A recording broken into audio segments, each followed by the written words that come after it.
All right, ladies and gentlemen, welcome to episode 55 of the Yellow Card Podcast, presented to you by Couch Guy Sports. Your host, Diego Galvez. My boys, Chris Jones, Andrew Fasciano, joining me alongside for this episode. International break. So, because it's just international break, really, and there aren't any major storylines at all. Episode 55 of the Yellow Card Podcast is dedicated to the people, for the people, and by the people. So, without sounding too political for now, we're gonna start off with first and foremost a massive shout out to our friend over in Spain. He goes by the name of Chencho on Twitter. Make sure that you're following him. His Twitter is CMC Official. Make sure that you find him. Great follow, great supporter of the podcast. Chencho, from all of us here, thank you so much for tuning in every week for the past month and a half that I believe that you've been following us. We really appreciate the support, and hey, listen, I just hope that you continue to listen to us from here on. But it's episode 55. It's Saturday, October 9th. It's about 10 o'clock in the morning. So boys, I gotta ask you because I'm feeling right now a little bit tired and a little bit out of focus. So I gotta ask you guys, you ever feel just unable to focus, kind of low on energy and just overall tired? Right. All the time. Oh, Jones, don't ever yawn again on this podcast. I'm afraid you're gonna eat me alive, and I just don't want to go yet. Well, with that said, listen, we understand that feeling here at the Yellow Card Podcast. I understand that feeling as well as a human being.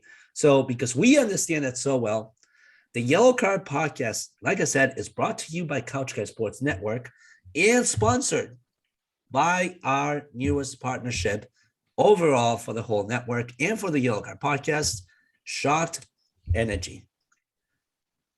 If you're watching this, you probably see me, holding a little packet of deliciousness flavored watermelon. Look at that watermelon there. Dude, I recommend that you try this. And if you're listening to us, make sure that you're going over to shockedenergy.com. And here's the reason why. Shocked Energy is a drink made by gamers for gamers. All of their flavors come packed with 180 milligrams of caffeine to ensure that no matter what you're doing, your focus will always be razor sharp to keep you performing at the top of your game. Their formulas are designed specifically to give you high energy boost when you need it most, while ensuring to avoid the jitters after too much caffeine consumption, which I think we all know. 1, 2, 3 cups of coffee, you immediately get the jitters, or maybe even after drinking some Red Bull or amped, you're immediately just feeling the jitters. Head over to shockedenergy.com. Like I said, use the promo code CGSN for Couch Guy Sports Network. That code again is CGSN. And get 10% off if you order today. Check out their green apple flavor box, their watermelon flavor box. And don't worry, if you listen to us from Spain, Australia, Asia, South America, North America, whatever you listen to this podcast from, they ship worldwide. That's right, worldwide. Get your Shocked Energy today and let us help you gain your focus and energy back. So because I need a little bit of energy, I prepared myself a little bit of a Shocked Energy this morning to just kind of get the Latino heat going in this podcast. Get you guys get you guys a little riled up, wake you guys up a little, scrambled eggs and bacon in the morning kind of feeling. So paprika's coming on, boy. You know it. Add salt and pepper to that. So like I said, the episode is dedicated to the people today. First and foremost, thank you to every single follower that we have on Twitter right now. It is with the utmost of appreciation that we mean that, whether you're following us from here in Boston, New England, Massachusetts, whatever you want to call it, or wherever else you're following us from, huge thank you from the bottom of our hearts. We wouldn't be here without your support. So last night we announced that we would officially make this episode for you guys. Want to hear from you. Wanted to hear some questions, some thoughts that you guys may have. besides the Newcastle takeover, which ended up happening this week, we wanted to get some topics going. So let's start off with the Newcastle takeover, because that has kind of put a little bit of a sour taste in some of the Premier League teams. Obviously, the Big Six are always complaining because they just want to be the Big Six. No surprises there. Unfortunately, that is society these days. But I want to get some thoughts going around before we answer some of these questions. So, Andrew, you weren't here last episode. We missed you, buddy. We missed that beautiful baby face that I always just want to pinch. Jones is so disgusted. Andrew, tell us, number one, what your thoughts are on this Newcastle takeover, and number two, please avoid talking Everton because I'm still really sore about that tie. Yeah, well, it's good to be back. Good to be back. I took my international break a week early. Not that I was international or anything, but just wasn't here. Yeah, I mean, the Newcastle takeover is a very complicated one, I think. You know, for as long as I've been supporting the Premier League, Newcastle fans have been pretty unhappy with Mike Ashley as their owner. It's been well documented that he hasn't really backed managers that he's had, like Rafa Benitez, I believe, left the club because of that. It's just been sort of an ongoing thing that Newcastle fans have felt that Mike Ashley was sort of looking to make money off their club, but not really invest back into it and do what's best for the team or the fans. So on the one hand, I think you have to be happy for Newcastle fans that Mike Ashley is no longer there. A lot of Newcastle fans certainly seem excited that this might be the turning of a new page and the beginning of an era where there's a lot more backing and investment into the club, which, I mean, when you look at the team's history, the fan base, the classic old English stadium, they have everything in place to be successful. It just seemed like Mike Ashley, as their owner, was holding them back for the past decade plus. I believe he came into ownership of the club in 2007 or something like that. So it's been a while that he's been there. Then on the other hand, I feel like from a morality standpoint, there's a whole lot of red flags with the takeover that's happened. I mean, there's this article by a journalist for The Guardian over in the UK named Barney Rane, who wrote about the takeover. Highly recommend the article. You can find it on the Guardian website, but it's titled "Newcastle's Saudi Takeover Will Cause Faux Morality of Football to Collapse," which, I mean, it's all well and good, I think, to have campaigns like no room for racism and football is for everyone and things like that. But I think, not that this is necessarily anything new, but I think it's another reminder that at the end of the day, the money is what matters to organizations like the Premier League. And I don't know. I think a lot of this issue is probably beyond the scope of three guys on a Zoom call talking about interesting soccer matches that we've watched. I mean, I don't have a master's in IR or anything like that, but no, I don't. I know that comes as a surprise, but yeah, I don't know. I think it's just, like I said, it's nothing new. Like, we've seen this before with Man City and PSG, but I think it's still kind of disappointing, to be honest, that the Premier League is willing to compromise or go back on the things that it says it stands for. Like, it's all well and good to have your players wear rainbow laces and rainbow captain's armbands, but when a country where you can serve prison for life for being gay comes in with $300 billion, it seems like the money is what matters more. So it's a very, very complicated thing, because I think it's only natural to be happy for Newcastle fans who have a little bit more excitement than they had in the past. But at the same time, I think it's pretty worrying in a lot of ways from a human rights standpoint, I guess. All right. So like I said, you need to add a little bit of Latino heat, spiciness in there. And I think the spice is already kicking into Andrew, and I love the takes. Chris, what about you, sir? What are your thoughts on the Newcastle takeover?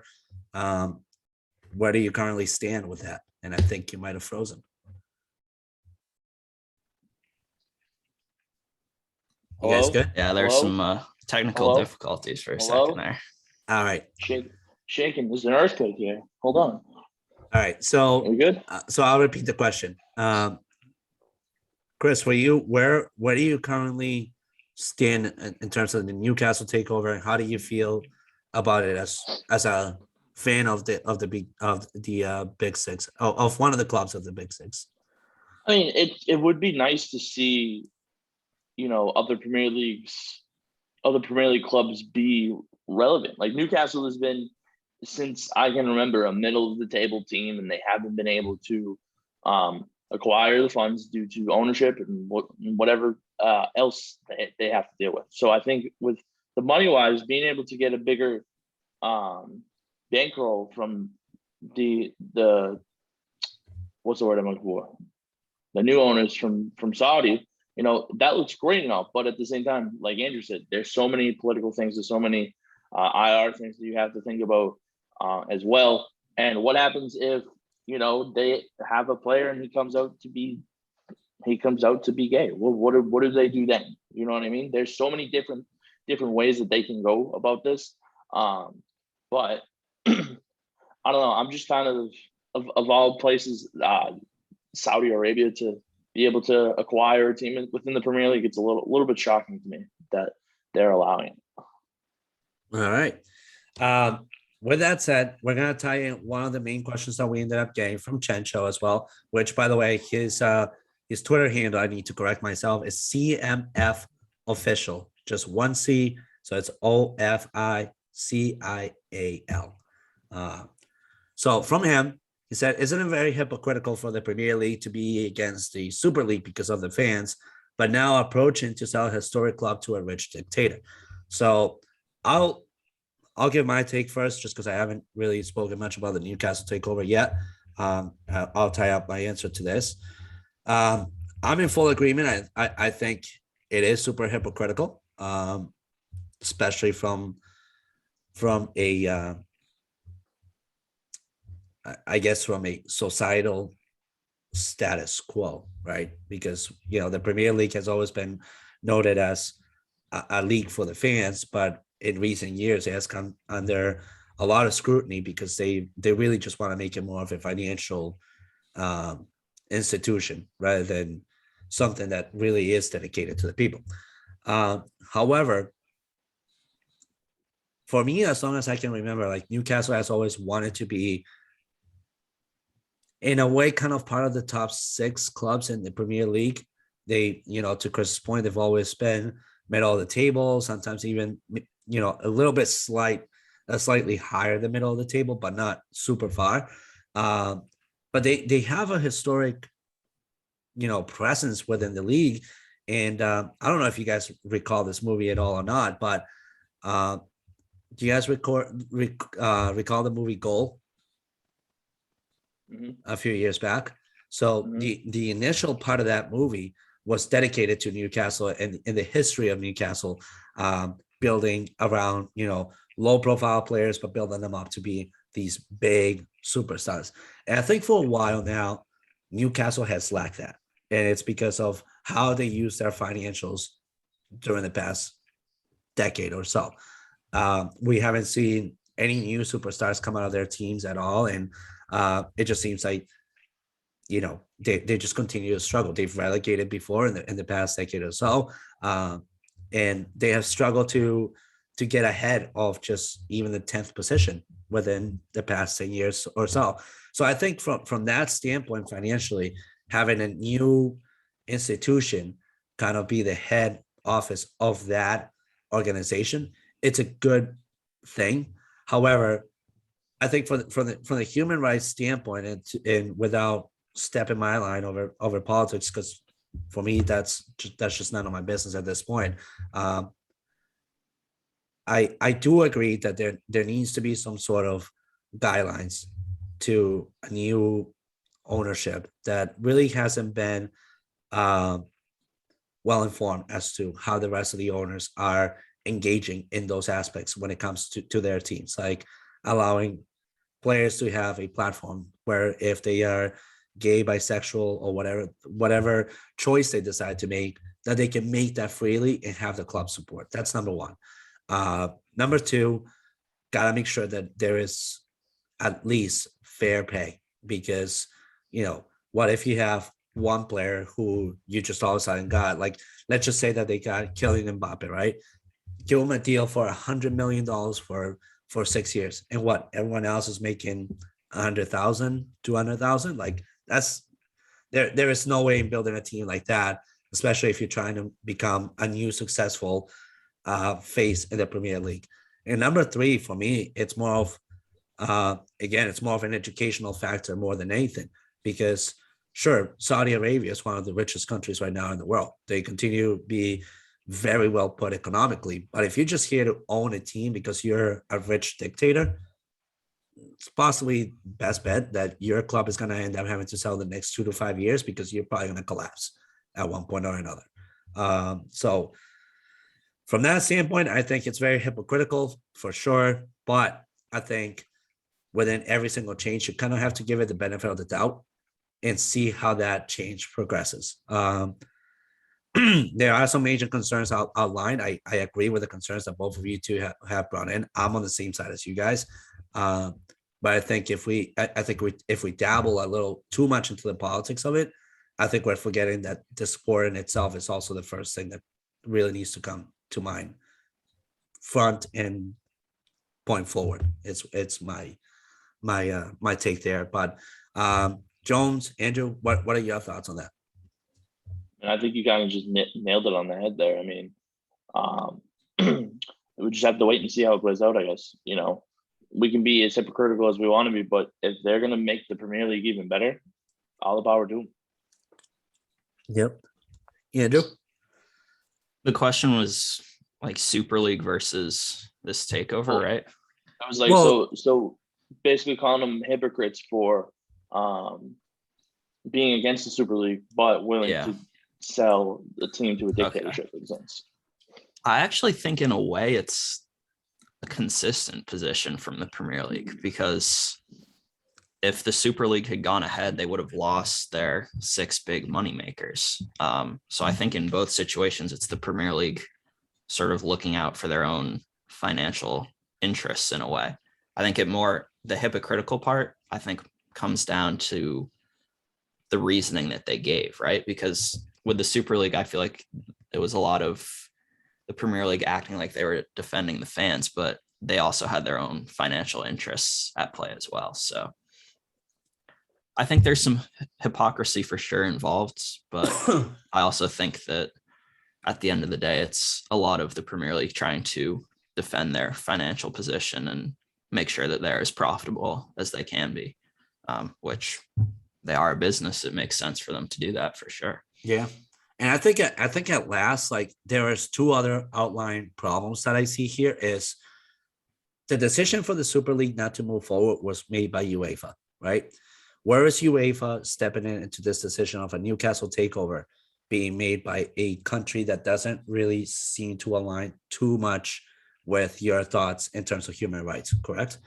And I think that the secondary part is just look at the situation we're all living now. We're trying to come out of a pandemic that completely annihilated every aspect of our society this day and age, has completely ruined our economy, has completely ruined our principles. We don't know who to believe in anymore, whether you choose one side or another, whether you stay neutral. There is no transparency when it comes to the facts. Everything's just smoke and clouds. And I think in the bigger picture, like, yeah, there's a lot to worry about here in the Newcastle takeover, but I think in shorter terms, I think it's best to honestly just kind of give it the benefit of the doubt and see how it works out in the next 2 to 3 years, because that could just be, a surprise to us that they could very well be aligned with everything that Premier League is looking to do in terms of standing by the fans. But any other thoughts? Any other hot takes that you guys may have in terms of the Castle takeover? Like, any players that you expect to be potentially signed to Newcastle that could change their future here? Or so like when you were talking like just a hypothetical about like Mbappe, I don't think they would go up to like that level, but I think that they could possibly like work their way into like a into the range of like a Ronaldo, Sanchez, or like someone of like that market value to be like their guy that they build around. yeah, Yeah, okay. I think it's mostly speculation at this point, but two names that I saw being thrown around were Keylor Navas, which I guess would make sense because PSG just brought in Donnarumma. Yeah. And then also Felipe Coutinho, who maybe would want to move back to the Premier League after a few years away, which hasn't really worked out so well for him. But yeah, I think I agree. I would expect it to be a little bit more gradual, I guess, rather than just going straight for the Mbappes or the Haalands or top players straight away. I think they kind of have to lay the foundation a little bit first and spread out their spending if they're gonna try and do that eventually. But we will see. I mean, to tie things up too, we also put out a poll about a day or two ago to Newcastle fans. What are their thoughts on what is their primary need after this takeover? Now that you have the money, like, where do you make your investment? Are you looking for a new manager, get a big name player, hope not to relegate, or just build a club from the start up, right? And it seemed like the majority were caught between two things: hoping for a new manager and hoping not to relegate, which I kind of agree with them. In a way, it'd be really sad if you relegate it and now you have all this money there. Like, what was the point of getting the investment made if you still relegated? But secondary to that, how do you avoid relegating? Well, you get a new manager, and a manager that has recently been in the spotlight to potentially take over Newcastle has been Zinedine Zidane, which I think that would be the appropriate way for them to go, considering that Zinedine Zidane could use a good stepping stone to finally get into a Premier League kind of groove, because he's coming from a league that's completely different from where the Premier League is, and it would be a good kind of a good routinary to kind of get into, where he's working with newer players that will all actually look up to him, rather than work with superstars who know their tempo, have played against him, have probably beat him in their previous lives, and that quite frankly just have a lot of ego.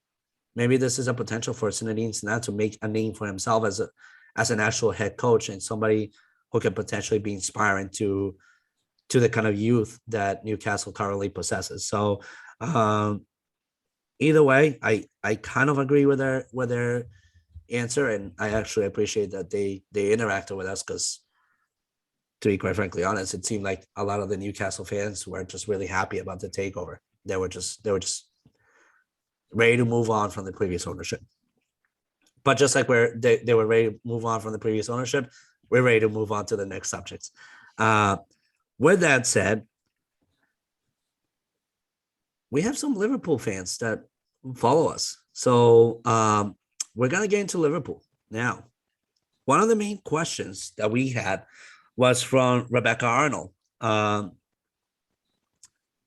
question was player of the month thoughts, because there's a two-part question, but I'm going to start with the player of the month part, because obviously, as you guys know, Mo Salah was in the running for that, and then Cristiano Ronaldo got it. I have my take on it. Personally, I think Mo Salah probably deserved it a little bit more than Ronaldo, but with the fact that Ronaldo kind of came in a little bit later towards the season and still adjusted to potentially perform similarly to Mo Salah, maybe that's why he got the reward. But in true aspect, we all know how these leagues are. Wherever Ronaldo is, it's more than likely to go his favor. Unfortunately, that's just the true aspect of that. I'm a big Ronaldo guy, but I think in this aspect, like, yeah, Mo Salah has been in insane form, which I'm also gonna tie it up too. I gotta tie up these two ladies into this question because these two ladies are best friends. Obviously, they're in England. They are friends of our podcast, and eventually we should have them together on the same episode just to see what kind of chaos unfolds in this platform. But Zane, who has been a previous guest of ours, she also asked, is Mo Salah in the best form possibly right now? So I'm going to kick it off to our Liverpool fan. Andrew, you and I can give whatever side thoughts we have, but I figure this is more of a Liverpool-centric question. Jones, start us off with your thoughts on Player of the Month, as well as Mo Salah's current form. So the Mo Salah's, excuse me, Jesus. Salah's current form is it's impeccable right now. He's in tip-top shape. He is looking fantastic. And they need to do whatever it takes to keep him at this type of form. For Player of the Month purposes, I understand Ronaldo coming in late, 3 games, 3 goals. But if you look at Salah's stats in the month of September, he was absolutely lights out. Yep. Was a factor every time he was on the pitch. Every time there was a goal, he was seemingly involved. I think his stats were 6 goals and 2 assists in, I think it was 4 or 5 games, whatever it was. But I think it was 7 games, 4 goals and 3 assists, something like that. Just impeccable stats, though. Either way, it really is. And like how Mikel Antonio from West Ham won in the month of August for his 4 or 5 goals in 2 games. They basically did the same thing with Ronaldo. So if this is going to be the trend on who's going to win the Player of the Month, then it's just going to be basically who scores the most goals in that span. But if that was the case, it would have went to Salah. So again, I'll digress.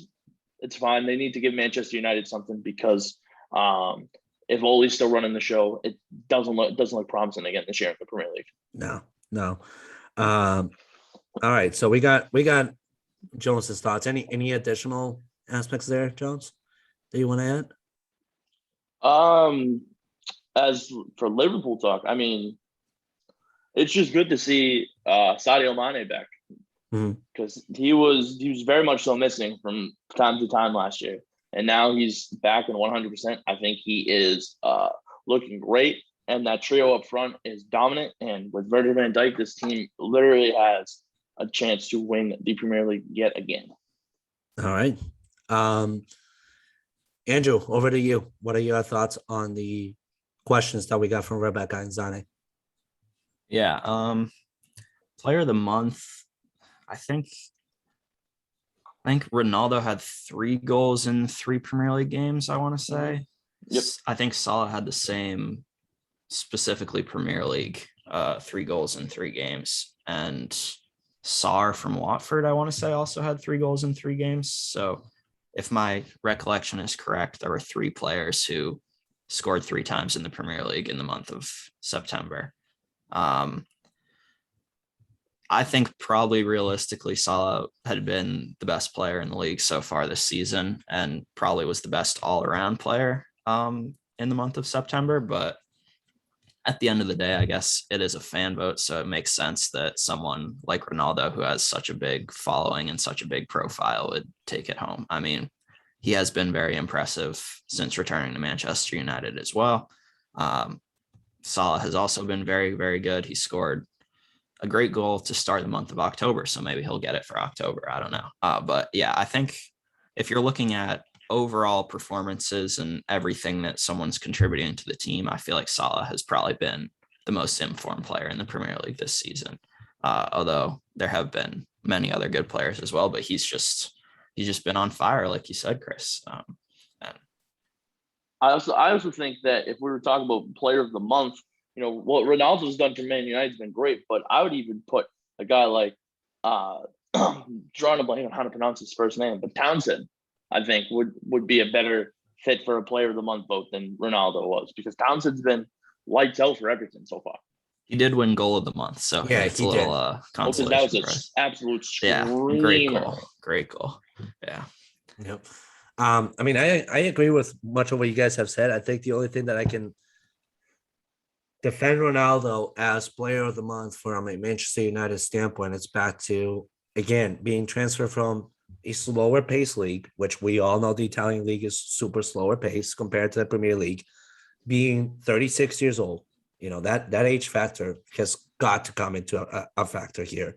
And still being able to adjust to a extremely quick paced, very youthful team around him and be able to be that driver of performance under a coach that, as Jones just said, just division right now for Manchester United is completely questionable because the choices that he's made moving forward for the lineups, the picture, and everything else for Manchester United, it's still up in the air. For me, I think trophy-wise, maybe the Carabao Cup might be our trophy this year. That's really it because there's no consistency in the Premier League. Champions League, we started mediocre. We lost to Young Boys. That should never happen. And quite frankly, I don't know. I don't really think that Solskjaer, when it comes to being able to be in the finals of any tournament, he knows the decisions to make. I think he cracks under that pressure, and understandably so, because such a big club and the expectations are so high. But if you know that it's such a big club and you've been in that culture, I think it's best for you to just be a man of class, which he seems to be, and just quite openly admit that maybe the position is just not fit for you, which is completely fine. You've done a great job with him so far. Maybe it's time to move on to a smaller club, but that you can bring whatever you've done with Manchester United into that picture and help them get to be a much bigger club. So Sam Bear, who's also a big fan of our podcast, asked about Ronaldo as player of the month for September. For me personally, Sam, I love that he won it. Like, that's great and all.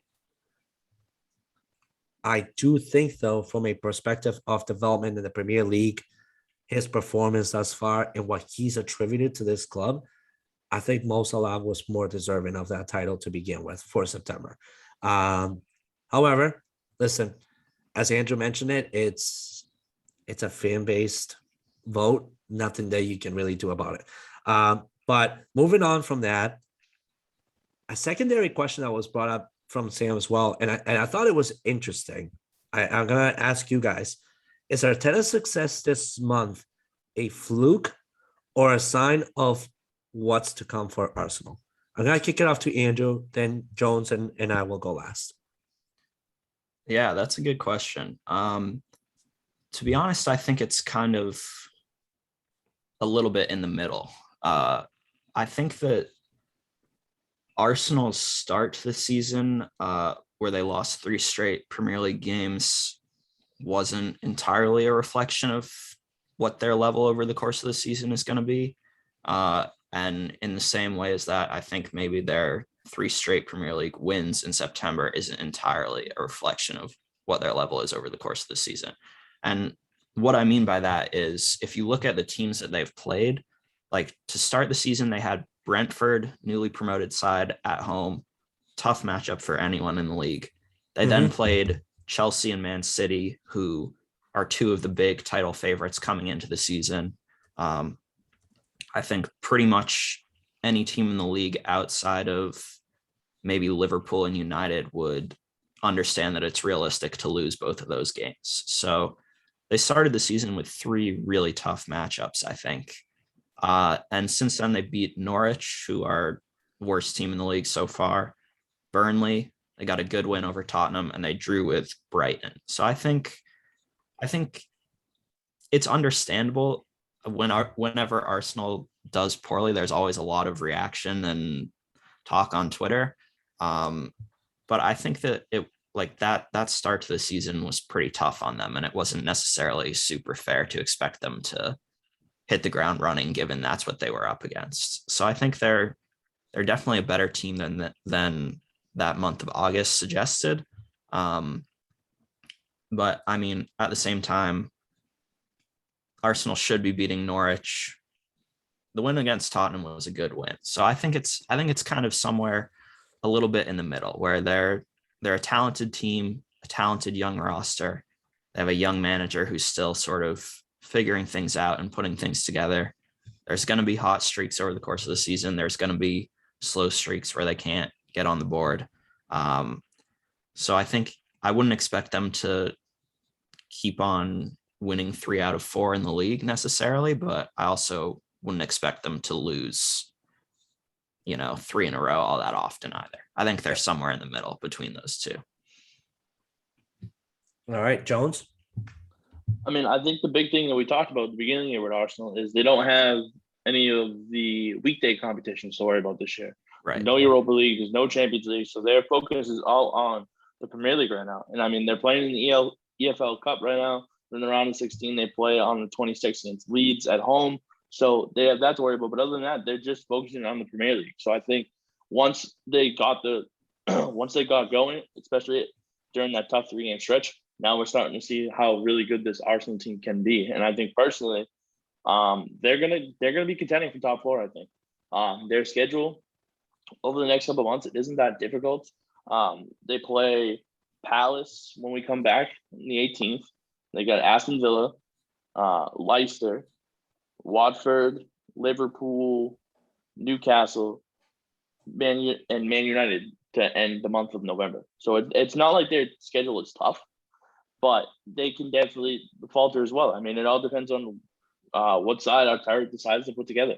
He's just like Ole in that aspect where, there are streaks where he looks very good and his game tactics and everything like that. But then there's also streaks where, he's making a wrong move. The adjustment's just not working for him and he just can't figure it out. All right. For me personally, I think this is the kind of Arsenal that you should have expected anyways. They were very busy during the transfer window. On top of that, they just they were able to get Martin Odegaard back. And so at this point, it was more of a matter of getting that chemistry going and getting it soon. And I think he got it just in time. You've played against clubs like Norwich, Brighton, Burnley, Tottenham. Like against Norwich, that should have been a blowout win. 1-0. That tells you that there's still some trouble ahead that potentially can come and hit somewhere in the season. Burnley's always a tough matchup. It doesn't matter who they play. They're always going to be tough. They're the best of the league. And Tottenham, that was a great win and all, but then you go back and you tie up against a Brighton team that I think, to be honest with you, I think it's been a fluky start of the season for them. It's been more of luck than anything else. There's really nothing that sticks out for me in terms of Brighton. And it's not to discredit their performance, but it's the fact that unfortunately there's just nothing truly to stick out for Brighton when you compare against teams like Arsenal, Tottenham, Manchester United, Everton, and whoever else is in the top 10 right now. I think heading into Crystal Palace, you have a chance to win there. But personally speaking, against Villa and against Liverpool, if you can manage to win one of those two, or at least tie one of those two, I think this is a very good and promising team that could potentially end 6th to 9th place. I don't consider them a top 5 team just yet because there's so many inconsistencies far in between that have yet to be resolved. In that aspect, I do and I don't agree that Arteta and Solskjaer are very similar because once Solskjaer is able to find that streak going, he's able to continue it. For Arteta, it seems like the streak starts and then it hits a weird down slide that he just can't seem to get out of until he's put in the hot seat. While Solskjaer, he gets the streak going, but then he hits a small in-between bump where he sees the pressure coming and he reacts to it immediately. And the way that he reacts to it immediately is by getting the club behind him as well, which his players tend to do very, very well. They respond to him very, very well. Whether Arteta, it seems like his attitude sometimes can get the best of him, and his players are just more of like, forget this guy. If this is how he want to act, like, forget this guy, which is basically what happened at the beginning of the season too, because that chemistry just wasn't there until he realized that he needed to take a step back and connect with the players a little bit better than where he was. I think for the month of November, maybe the streak will potentially go, but I don't see them getting any higher than 8th place at this point. They're currently 11th. I don't see them going anywhere higher than 8th. West Ham has looked real good. Villa has looked real good. Brentford, I think their streak will continue. So honestly, I don't know if anything above 8th place is very promising for Arsenal right now in the way that these teams are currently performing. To tie that up in terms of Premier League, we also have a question from a Chelsea fan. And this is from our first guest ever, Mr. Brent Buckley, a member of the Couch Guy Sports Network. Can Chelsea, currently top of the table, actually win the Premier League, or is City and Liverpool just too inevitable at this point? What do we think, boys? Chelsea definitely can win the league, 100%. The way that they're structured, the way that they play offensively, defensively, the way that they're coached, they're a favorite to win this league this year. And we saw how good they played in the Champions League last year. Everybody expected them to have a little bit of a hangover, and they really haven't. You know, through seven games, they're 5-1-1, 15 goals to 3 against, 12 goal differential, which leads the league. You're in first. You look good, and your schedule coming up doesn't look that bad. I mean, listen, going to Brentford is going to be tough, but then you got Norwich, you got Newcastle, you got Burnley, you got Leicester, you got Man United, you got Watford. Those are winnable games. I think they're putting themselves in a good position where they're going to be in the running. Liverpool and City are going to be, at your throats all year. But I think City's going to hit a rough patch where they're gonna struggle a little bit. And Liverpool, I think, for me, just looking at how they've played and stuff like that, they haven't lost a game in 7. They're 4-3-0, 3 draws, 4 wins, no losses. But if Chelsea's just going to keep playing up to the level they're playing, they're just going to keep beating everybody. It's going to be hard for Liverpool to keep up the pace if in 2 of every 5 you're drawing and you're only getting 1 point, and Chelsea just keeps winning and they're getting 3. Those points add up. So I like Chelsea still to win the league this year. Okay, Andrew. Yeah, I agree with that. I think they definitely can win the league. Like Chris said, I think it's going to be a tight race between a couple different teams. I mean, there's a lot of very good teams in the league this year. Definitely more so than we've seen in the past. I feel like there's 4 teams that if they get everything going on the same page this season, they could contend for the title, and that would be Chelsea, City, Liverpool, and United. And yeah, Chelsea has started well. I see no reason why they can't win the league. Another, I think, X factor for Chelsea is that they often play very well against the other top teams. With their sort of defensive style that Tuchel has, it seems to work really well against your Man Cities and your Liverpools and teams like that. So those points too, if it comes down and it's a tight race and Chelsea manages to get, a draw on the road against Liverpool, for example, like they did earlier in the season, that could be a big swing in the title race by the end of things. So they have an incredibly talented roster. I think Lukaku is going to continue doing great things for them. And yeah, I think they're just as much of a legitimate title contender as the other teams that we've mentioned for sure. So I think there's no reason why they can't win the league if they keep playing like they are right now in the season already. For me personally, I think there is 2 factors that for Chelsea are extremely important. Number 1, don't let go off the gas, because Liverpool is guaranteed to continue that pressure that they have put on at the beginning of the season, and they're not going to let go. That's Jurgen Klopp's mentality, and it has never wavered. Number 2, injuries. You have got to stay on top of your staff being healthy a majority of the times, because if you have an injury like Thiago Silva going down, Mateo Kovacic going down, Jorginho going down, Kante going down, or even Timo Werner or Pulisic going down, then the chemistry that you have formed in this club there will be some inconsistencies that will come in between, and clubs will be able to eat away at that. There was the game against Juventus where they were able to eat away at that, and that's why Juventus was able to win 1-0 against Chelsea. And these are things that for Tuchel throughout his career, whenever he relies heavily on those players that are the most reliable in the whole entire team, that has always come and bit him in the butt. It happened to him in PSG. It can very well happen here at Chelsea.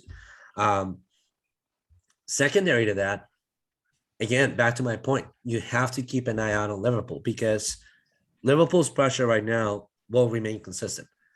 But the main thing is for Liverpool is Mo Salah, because obviously John Henry right now has him super cheap, which is another question that we got before we transition to another league here, because we got multiple questions here, and I think the best way to form it is by leagues. From Petrov, we got a question about let me just find it real quick.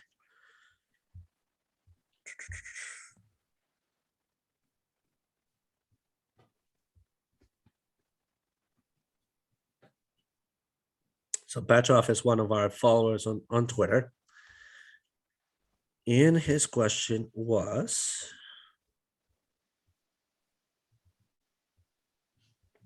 moment of silence. Gone missing. So thoughts on how John Henry could potentially cost Liverpool Mo Salah because he's so cheap. I think right now, for Liverpool, and for Liverpool's sake, for the rest of the season, as well as whatever interests they have in winning additional silverware this season, it's important to find a way to extend that contract to the best of your abilities, because there have been signs of Mo Salah potentially interested in making a move, whether it's Real Madrid, whether it's Barcelona, and they finally changed some of the moves that they need to make, whether it's the Italian league, whether it's the German league or the French league. He's not opposed to making a move if he needs to, but for Liverpool, I think you kind of need to promise him a future here, because he is your number one player right now. He just is. There's no question in there. And like I said, for Chelsea, in order to have competition and win this league and have questions as to why they might be able to win it, Liverpool is a key factor there. I think, yeah, Manchester United might be a factor, but I just don't know how much Ollie's going to be able to pressure there. I think Liverpool realistically is the straight cut factor into Chelsea potentially not winning the Premier League this season. So, Chris, what do you think, though? Could John Henry potentially cost Liverpool's season this year with Mo Salah being so cheap? I really do not hope. I hope not. But again, his contract expires after next year. And Jamie Carragher delivered probably the clearest message you can ever say about this, saying that Liverpool cannot afford to let this contract situation drag along with the threat that they could lose him in the next few years. This guy who really looks after himself, and you can see that when he takes his top off, when he scores a goal, this lad's got a lot in him as he goes into his 30s. Yeah, his 30s. He's 29 years old. Pay the man.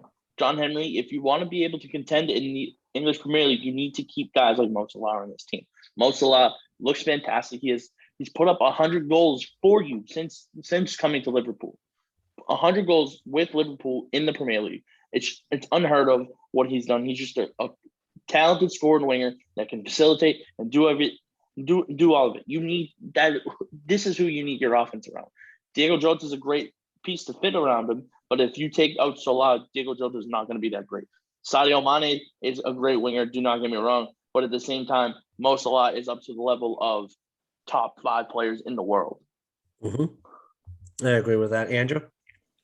Yeah, I think that's pretty much spot on. Like, we just got done talking about how Salah has been the most on-form player in the league this season. So if you want to be up there and you want to be contending for leagues and Champions Leagues and titles and silverware, you got to, like Chris said, you got to keep players like that who've put in a shift for you and helped you get to where you are. I mean, I've personally seen no signs of Salah slowing down. He's been unreal this season. So I think that if he wants to stay, that's the onus is on Liverpool to find a way to make that work, because he's been an incredible player for them. And like Chris said, is a huge part of the offense right now. And also too, you gotta think in recent months they've handed contracts to guys like Van Dijk, Alisson Becker, Jordan Henderson, all guys that are entering their 30s, that they'll have them up until the 2024-2025 season at least. And Alisson, I think, is 2026, 2027. So they've been willing to back their players. Why haven't we backed our best player yet? Yeah. I mean, I think it's also John Henry. Like, you can't take away the fact that it's John Henry. We saw what happened here in Boston when it came to the Red Sox. He gave away Mookie Betts, probably one of the toughest pills to swallow for Red Sox fans. I think the potential of him being 30 for Henry just seems like a risk to take. But I mean, if I was any club owner, I'd take that risk any day.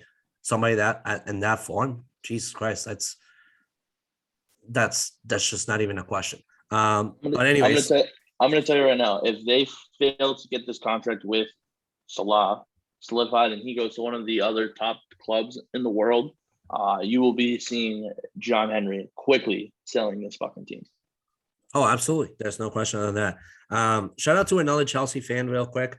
Cara Mooney. She just happened to be at Stamford Bridge over the weekend. Beautiful pictures. I don't know if you guys have seen, but great follow as well on Twitter. She interestingly enough recently got into soccer a little bit more. She's always been a soccer fan, but hey, somebody who just wants to learn the sport, great follow. Give her a shout out. Last but not least, to just kind of close out the Premier League, a question that came through as well was, what do you think is Manchester United's ceiling? If it's not a contender, what do they truly need?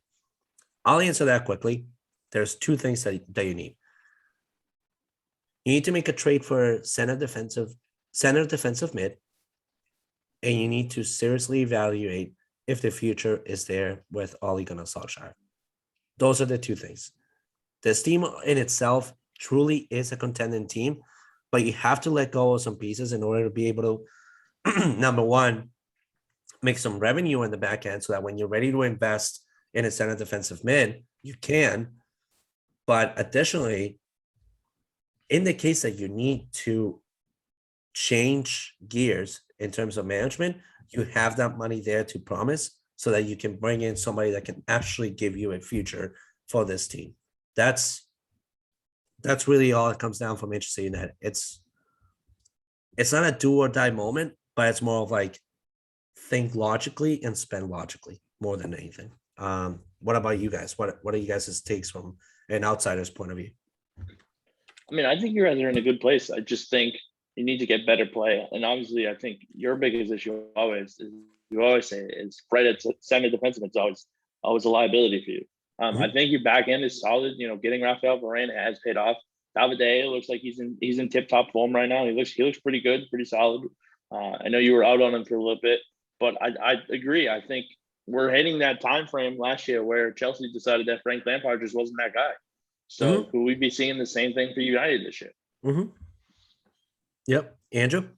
Yeah, I agree with that completely. I mean, I think player-wise, defensive mid is the obvious hole. I mean, the roster is stacked. Like, if you look at all the talent on the team, it's a great roster overall. I think defensive mid is just the one area that they could realistically strengthen that would help them progress. And then off the field, I think, it comes down to the manager and whether or not he's the guy long term, because he's had a couple seasons now. I think he's done a pretty decent job overall, but the question is not about doing a decent job. It's about making that jump to the next level and contending for the Premier League title again. So yep, I agree. I think you guys nailed it pretty much. Those are the two areas that I would point to as well. I mean, decent job is all well and good, but for a club like United who prides itself on history, there's no hardware to show for it. Exactly. So this is why United fans are starting to lose their temper. Yeah, absolutely. No question about it. Let's move on real quick. because this was another question that came in heavily throughout the Twitter responses that we got. And that was the Ballon d'Or nominees and list that we think should really be the Ballon d'Or nominees. So for me, it's pretty simple. Based on last year's performance and the continuation of this year, it comes down to three people that I can think of. For me, it's Mo Salah, definitely one of those guys that should be on this list.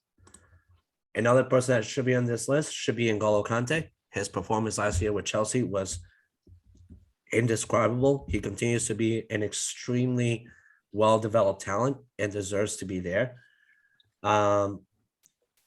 And honestly, last but not least, some people may agree with me on this, some people may not. But Gianluigi Donnarumma, he's been a phenomenal goalkeeper. His development with PSG, with AC Milan, as well as topped off with his performance during the Euros 2020. I mean, it's just not questionable. And I think another runner-up there potentially could also be Bruno Fernandez. He's been a breath of fresh air for this United team in itself. He's the reason why we even have an actual good offensive scheme. And to be quite frankly honest, he's adjusted to a league that has really challenged him to become a better player, and he's taken the challenge head on, and he's done that well. He could be a runner-up, but for me, my top three are those three guys: Salah, Kante, and Donnarumma. What about you guys? So I do have Salah and Donnarumma for sure, because of the fact that Salah's in tip-top form as he's been, and I think he's going to continue this season and have another monster year for Liverpool. Donnarumma, I think, is going to be a big reason why PSG is going to go as far as they do in the Champions League this year, because not a knock against Keylor Navas, he's fantastic, but Donnarumma is just a world-class goaltender in his early 20s. So you got to think that he's going to be a guy. And to be quite honest, I think we're going to see a Bundesliga guy in there. And I honestly think it could be either one of Erling Haaland or Robert Lewandowski. I think Lewandowski, the big thing is he staying at Bayern Munich? And for Erling Haaland, I mean, he's just, people were like, oh, well, without Jadon Sancho, he's just not that good. But that's just not it at all. He's not as effective without Jadon Sancho, yes, but he's still pretty damn good. And he's shown it so far for Dortmund, not only in the Champions League, but in the Bundesliga as well. Yeah. Andrew? Yeah, it's a pretty interesting list. One name that I thought might be on there that isn't is Federico Chiesa, just because of how much he wowed us all during the Euros. I feel like he's had a pretty good 2021, but ultimately didn't quite make the cut. I think if the power to hand out this award was in my hands, I think I would give it to Robert Lewandowski at this point. I mean, he's been so good for so long, but it seems like he's just getting better with age. His goal scoring in 2021 has been incredible. I think he has 7 goals already in the Bundesliga this season, and he was scoring, I think, at an even higher pace at the end of last season. So he has the individual stats. He has the trophies. Bayern win the league every year, so he has league titles and cup titles and all that on his resume as well. He was also obviously a very important piece for Poland at the Euros and in other international competitions like World Cup qualifiers as well this year. So I think on the balance of work in 2021, I feel like he deserves it given how many goals he's scored. He's been on fire all year, which is impressive because he's in his 30s now, but he's still producing, still doing it at a high level, and he's a key player for club and country. So yeah, I think I would give it to him. It would be, I think, only the second player outside of Messi and Ronaldo to win it since they started winning it. So yeah, it would be a little bit off the beaten path, but I feel like he's been the best player in 2021. So he would be my pick. So let's talk about that too, because obviously when you think of Ballon d'Or, you think of the top 3 best players in the world, right? You think immediately of Ronaldo, Messi, Neymar, right? But for me, Neymar is just too dependable on who he has up front for his attacking pieces. He was dependable in Barcelona of Messi and Suarez. At PSG, he's been depending on Mbappe and Di Maria. Haven't really seen him take a challenge where he is the sole attack and offensive piece of a club. That's just my perspective there. I respect Neymar as a player. I think he's extremely talented. I'd be ridiculous and probably the stupidest single person there is in soccer to think that he doesn't deserve this. He does deserve it. And if he gets nominated for it, like, that's wonderful. Or even if he makes the top 3 cut, like, that's wonderful for him. He has a very young, promising talent and future ahead of him. But my point still stands. I haven't seen him in a club where he's doing it all by himself. And I'm not sure we will, because he's that kind of mega player. Lionel Messi and Ronaldo right now, I think it's been a little bit more of the beaten path than anything else.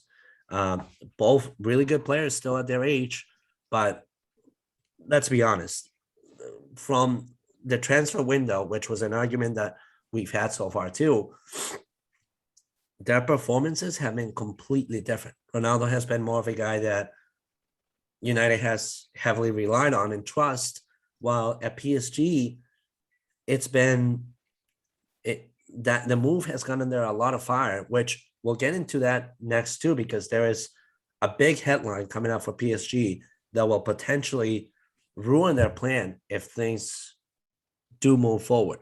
But for PSG, I think their stardom is so deep right now that there's just not a clear leader as to who will be responsible for their offensive attack.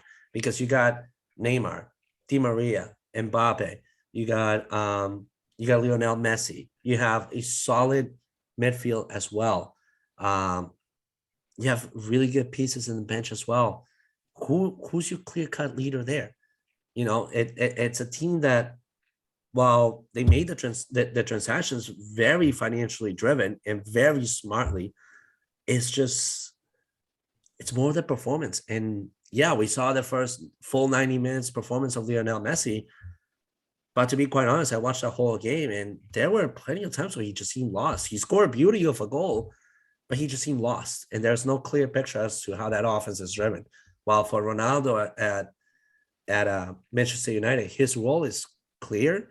He just needs Marcus Rashford to come back in order for United to really click in all cylinders and really be able to drive that offensive line forward in an attacking manner that Ronaldo is able to do it in that quick pace, get in the net, score, keep going kind of pace. And that is exactly what Rashford will be able to bring upon his return to United. But in terms of Ballon d'Or, like, it's time for a new generation, in my opinion. I think the Erling Haalands of the world, the Lukakus of the world, the Gerard Moreno as well. Like, Gerard Moreno is somebody that I think also belongs in this top 3 as well. Heavily disregarded player, but what he's done with Villarreal, it's been phenomenal. And his development has been just outstanding. Why do you guys think that somebody like Messi and Ronaldo are just not deserving this year of Ballon d'Or? I mean, I think you just kind of nailed it on the head. I just think that with their clubs right now, they're really not driving forces. Like, Ronaldo is fantastic, but at the same time, I don't think he needs to be like a driving force for Manchester United to be successful. Mm-hmm. With PSG, it's the same. It's the same with Messi. They don't need Messi to be the driving force. They just need him to be a contributing piece. With them being nominated, it just shows that it's a name value right off the bat. But there are players on this list that definitely deserve the recognition, and I think that we will start to see the new face of the Ballon d'Or starting this year. Because last year, neither one of Lionel Messi or Cristiano Ronaldo would have won the Ballon d'Or. No. Yeah. Andrew, what do you think there, sir?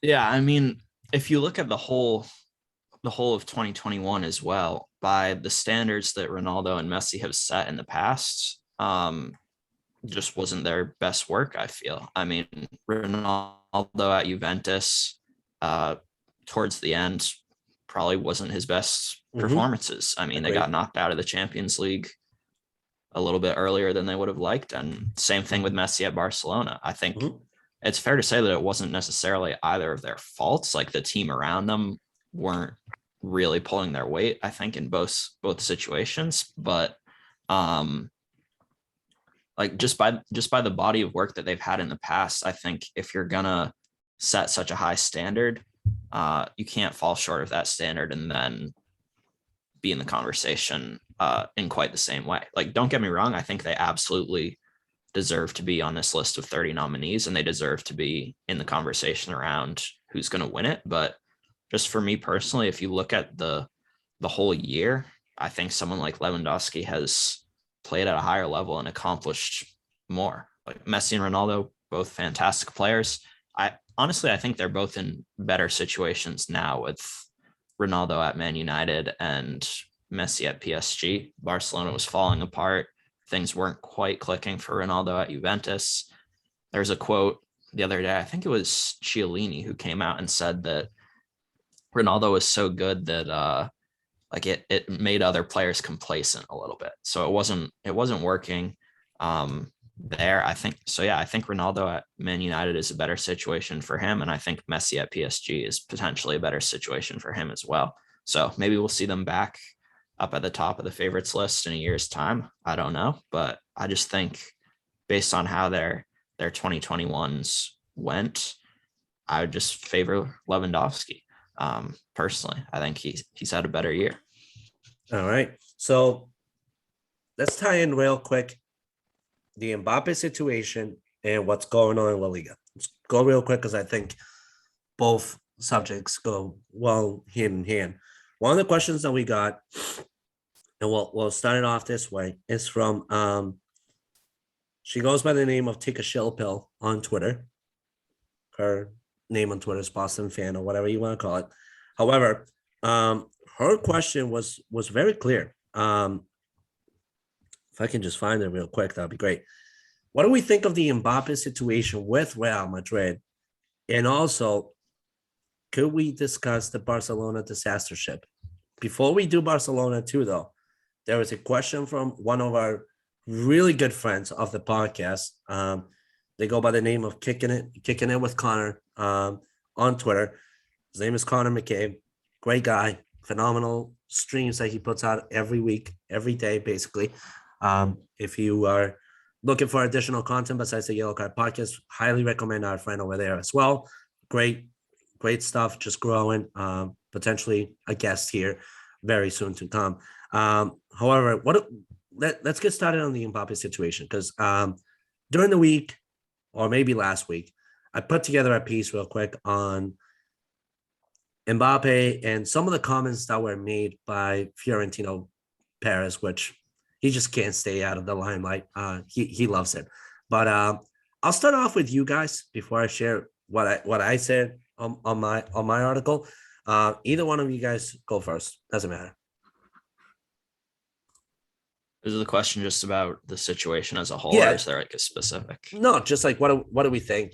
I mean, you can give your take. What do you think right now will happen, or do we see it actually moving forward? Whatever you want to say there. Yeah, I mean, it's interesting because when we were talking about Ballon d'Or, you're just making the point about PSG being so loaded with attacking star power that it's a little bit unclear whose team it is right now. Mm-hmm. And I wonder if that is playing a role in this whole situation, where I don't know if this is the case. I'm not saying this is the case, but I could see it being possible where Mbappe takes a step back and says, you know what? I wanted to be the man at PSG. I'm not the man at PSG right now. Perhaps I would be the man at Real Madrid instead. Again, I don't know if that's the case, but I could see that being the case. And also, I think it's been the case for a while that Mbappe has been interested in playing for Real Madrid. I think that's been a goal of his for a number of years. So I think the timing would kind of make sense at this point. of course, there was a whole lot of drama over the summer with will it happen or won't it happen. So I don't know if that's sort of damaged the relationship or the standing at all there. But in the end, I think it's possible that it could be a good move for all parties, because Real Madrid would be getting one of the top couple players in the world to lead their team and be the face of their team. And Mbappe is a tremendous player, but maybe him going to Real Madrid would give PSG a little bit more clarity in terms of whose team it is there. So I don't know. It'll be very interesting to see what happens and whether or not what happened over the summer actually prevents any progress from being made in January or even next summer at some point along the line too. Chris? Yeah, I mean, I just think we're in the La Liga struggle bus right now. It's just they just don't have the funds for it. If they had the funds for it, this would have been a done deal before Messi even left La Liga. So for me, it's just going to have to be a wait and see thing. For me, I think it's three different factors. One, Andrew just mentioned it. It's been a while since Mbappe has been tied to make a move to Real Madrid and wanted to become the new face of a new team. Additionally, what I said previously, PSG not having a clear picture of how their offensive attack is going to work, which Mauricio Pochettino has come under fire heavily at the start of the season. I think additionally, it's all coming down to frustrations. Mbappe recently was put in the limelight for a comment that he made to Neymar about calling him a bum during a game. Listen, how do I say this in the nicest manner? I think if you follow the sport, you would think that that there's a lot darker things that are said in the field than calling somebody a bum. So first and foremost, the sports media has got to do a far better job at focusing on storylines that actually captivate people's attention rather than just stir the pot, because all this does is just ruin further chemistry of whatever these coaches are trying to build in their institution versus the chemistry that the media thinks that there should be on there. And the media needs to get off of that horse of thinking that players need their permission first before they act in a separate manner. Like, it's not the players do not play for the media. The players play for the fans. So get off that horse to begin with. Secondary to that is, I think it's time for Mbappe to make that move. I think it really is. Real Madrid are desperately in the need of a new face. You got older people in that club like Marcelo and Luka Modric, who very well could just be at the end of their careers very soon. What is the future after that for Real Madrid? You don't really have a future at this point.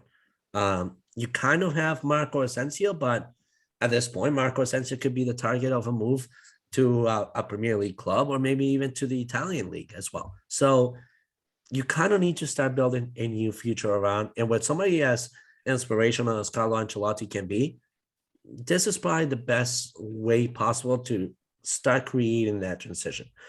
Additional to that is PSG's ego in thinking that they should get far more money than what was offered to them, because what was initially offered to them in the summer was basically meeting their expectations.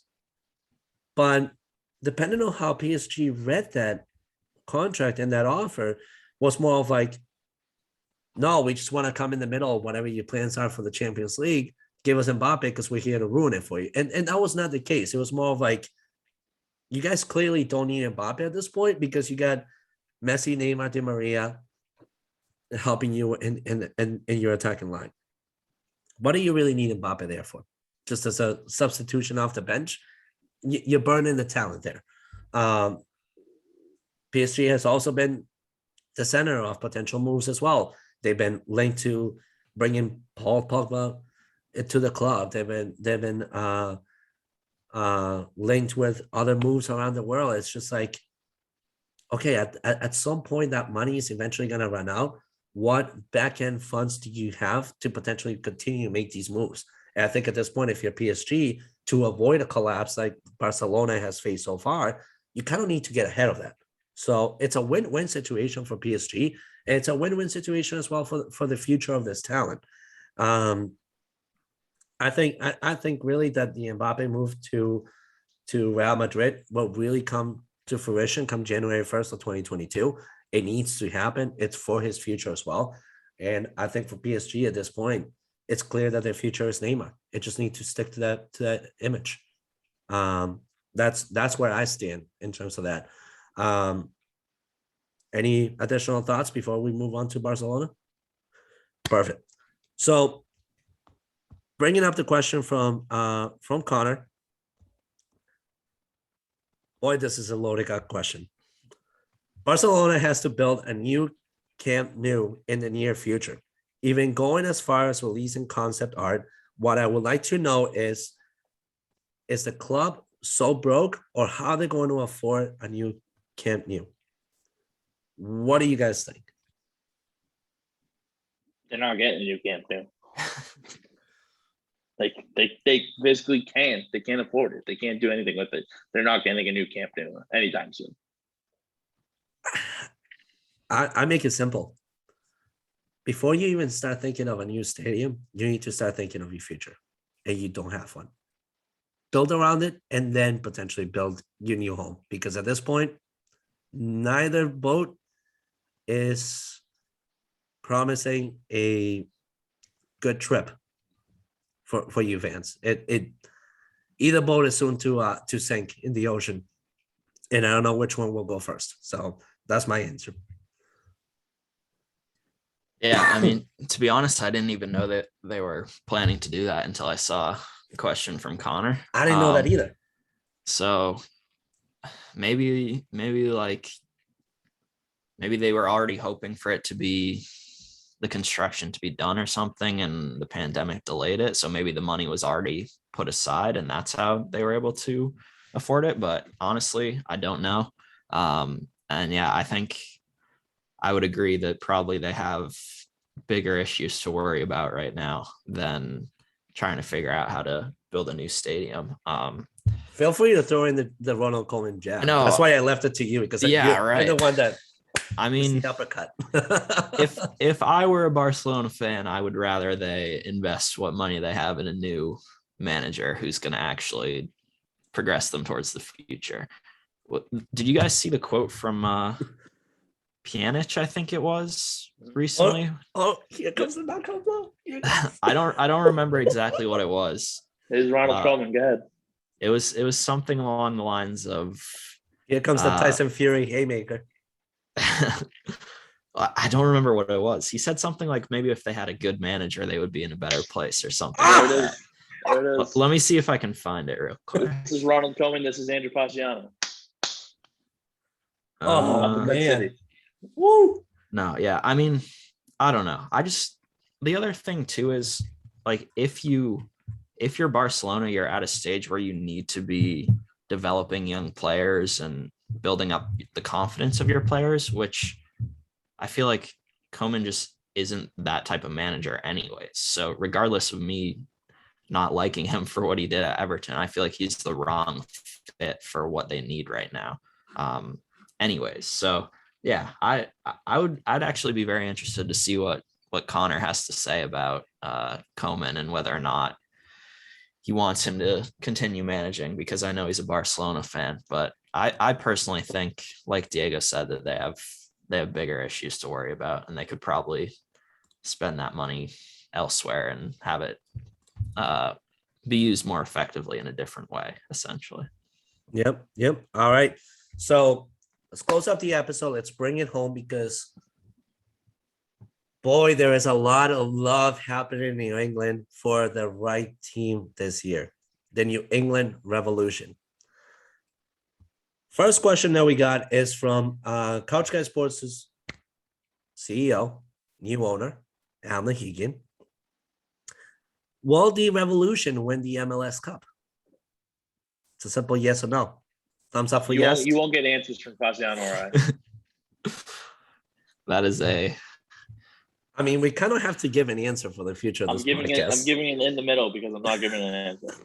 No way. I'm not jinxing it. Yeah, I'm gonna pass because of the jinx factor, but I do like the question, and I certainly know what I hope the answer is. But I can't say it out loud because then it won't happen. Yeah, I can't Andrew- do it. So what you know what, Andrew, let's do this. Reverse psychology. No, they're not gonna win it. Yeah, no chance. Not gonna happen. Andrew just legitimately pulled a chief of staff kind of card from the White House. just diverted quickly, just like another question that we have is from another friend of the podcast, hopefully a guest very soon. Pray and hope. Since y'all are from Boston, this question is from Diego Montalvan, a very reliable source from Telemundo Sports, previously with ESPN Deportes, ESPN. His views obviously are his own. However, his question is simple. Since y'all are from Boston, I got to ask about the refs. Obviously, great season so far. But in your eyes, what does this team need to really take it all the way? I think that's a great question. They just need to keep playing the way they've been playing. They've just been the way that they've been playing, the way that Bruce Arena has the team lined up game in and game out. They just need to continue the firepower. And like you said, kind of like with Chelsea about Liverpool, not take their foot off the gas. Okay. Yeah.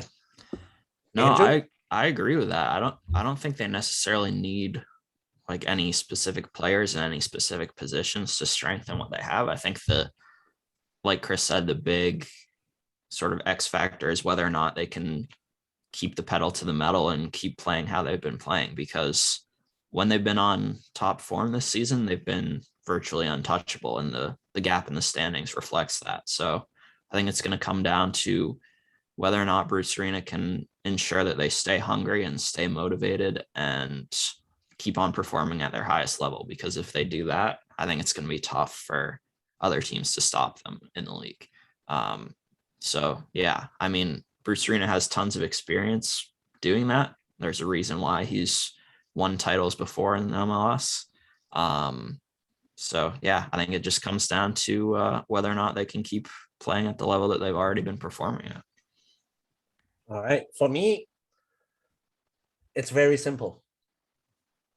The answer is actually us, the fans. We need to continue to be out there supporting this team throughout the whole entire process. There is no ifs, there is no buts, there is no what and why. It's just simple. It's been clear that for a number of years now, we've wanted to build a stadium closer to the city for a higher turnout rate. The rates this year in terms of turnout for the Revolution fans have been at historical highs because people are really high on this team. And I think at this point, it's more of like continuing to show that support, because every single time that there is a high attendance at the Revolution games, this team picks off of that energy and it's completely unreal. So I think that if this team continues to perform at the level that they are, continue to be driven in the direction that they are by Bruce Arena, it comes down to us. It comes down to us really showing additional support to this team rather than just being bandwagons and hoping for the best, because everything else in New England has not worked out. Like, you know, we're worried about the Red Sox right now, hoping to make it further in the playoffs. We're worried about how the start of the season is going to go for the Celtics. We're worried about how Mac Jones is going to go against Houston Texans, because now he doesn't have any defense to worry about. It's like we're looking for what is the last minute hope that we can have for another title in Massachusetts. It's more of like, no, let's not all be bandwagons. Let's actually show support for a team that has shown that they are capable of developing and just need our support through and throughout. And this is exactly the calling at this point that Revolution need to have. I think with it also being on a network that actually supports what they're doing, it's very important. That way, throughout the playoffs, they can continue to create this exciting magic that they have and potentially, you know, close out the season in the right manner. I think that's exactly what they need. But with that said, let me just to double check real quick to make sure that I've answered all the questions that we had this week from the fans. Let me just double check.